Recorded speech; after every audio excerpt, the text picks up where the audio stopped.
On the front lines of the coronavirus outbreak, hospitals and EMS crews across the country are facing many challenges, from equipment shortages to having enough space to treat coronavirus patients in their buildings. This is especially true for those serving rural communities. KSNT's Raina Garcia is live in Holton to tell us what they're doing to overcome those challenges. Raina?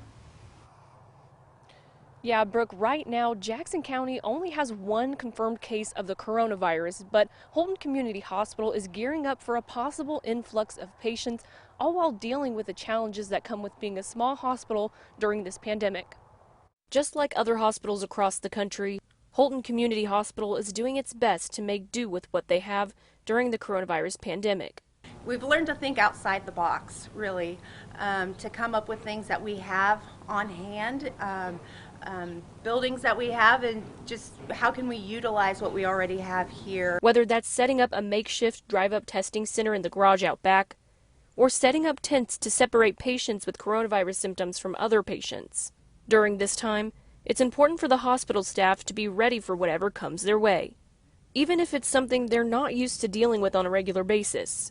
We don't have that background, so it means that we're putting a lot of extra time in educating ourselves, educating our staff, getting everything ready for a type of medicine that we're not used to doing. In addition to keeping the staff informed and up to date on the situation, it's just as critical to keep them healthy. We only have a certain amount of bench depth that we can go to. So if one of our healthcare workers gets sick, that makes a huge impact. Despite the list of challenges, the staff at Holton Community Hospital is optimistic and, most importantly, prepared as much as they can be for what's to come. We know what we need to do. We have a good team, and all hands on deck.